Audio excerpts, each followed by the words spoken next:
This is Twit. Amazon have announced plans to launch its first 3 original TV shows for children this summer. The company's looking for its preschool house of cards that might propel Amazon Prime Video and Amazon Fire TV to the big leagues. With us to explain this strategy is Todd Spangler, who's the New York digital editor for Variety. Welcome, Todd. Hi, thanks for having me. Thank you for being here. Now, Todd, why would an online bookstore plow so many resources into original programming for tiny people who don't even have credit cards?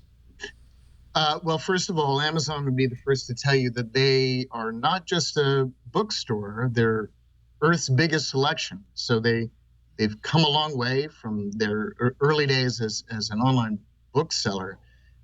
So they are making a run at becoming a significant subscription VOD player and trying to build a service that really challenges Netflix ultimately. And so they are. And of course, they're really making a big play for children on multiple levels. They have multiple products for kids. They have a kind of all-you-can-eat consumption for their tablet, and that'll be rolled out for the Amazon Fire TV. This is kind of like the Ronald McDonald approach to marketing. You get people. It's a long view, right? You get people really into your service when they're still children, and then as they grow up, they'll continue, hopefully, to get all their content and movies and music and TV and so on from that same source. Do you see that as a strategy? I mean, it seems curious to me that, clearly they're not an online bookstore. They're so much more than that. But to create original programming like this, which is very expensive and a whole, completely different line of business than their traditional business, that's a huge investment. It's not just these 3, too. They have 2 more shows coming later on. This is a big deal, isn't it? I mean, they're essentially a Hollywood studio, aren't they? They're a small studio, I think in the context of Amazon's larger business, this is not a huge bet. This is probably in the tens of millions of dollars all told.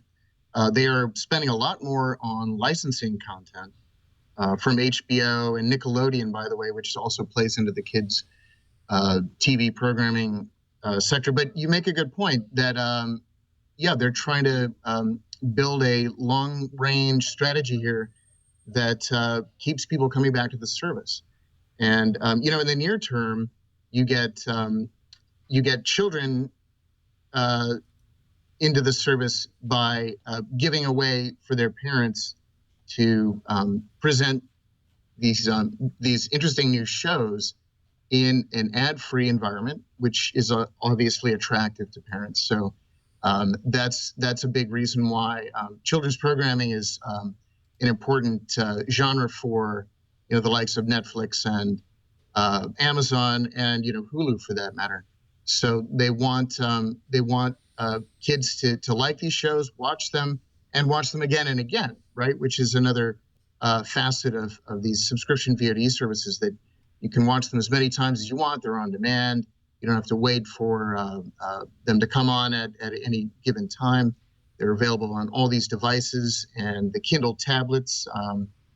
So I think it's a pretty smart decision. But again, it's early days.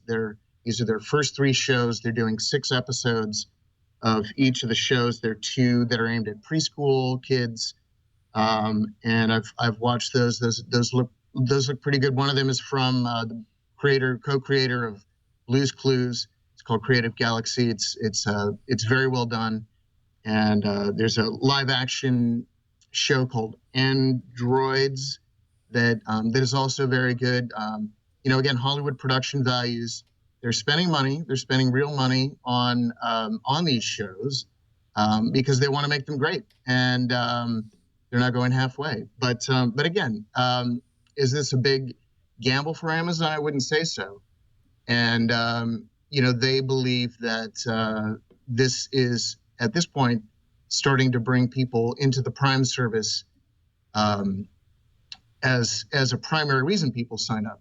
Prime started as a free 2-day shipping service, and you pay an annual subscription and get free shipping on millions of products that they sell. And then they tacked this Netflix-like service onto it, and people wondered how that was going to work.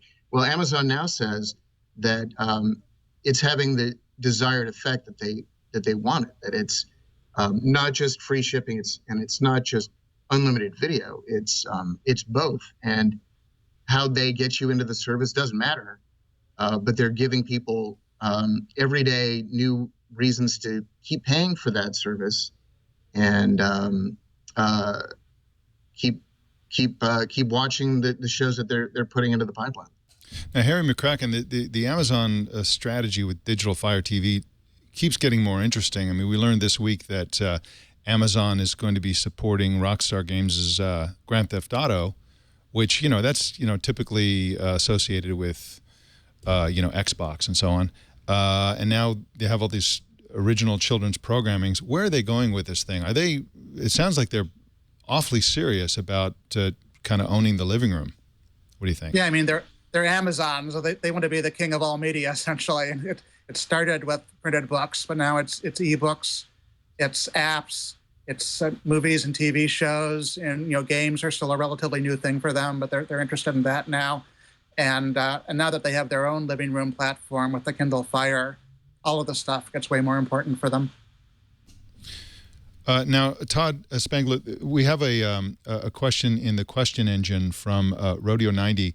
And the question is there any sort of content ratings for these, G, PG, PG-13, that sort of thing, for company-produced shows? Are shows produced by the Amazons of the world subject to those kinds of parental ratings?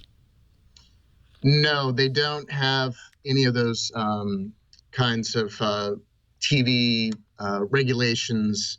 They can do whatever they want. But Amazon is interested in directing people to the right content that they would be most interested in. And so they're going to do a very good job of trying to make sure that this is extremely tailored to the audiences that they're trying to reach. Otherwise, they're not going to get people to watch it and come back and watch more of it.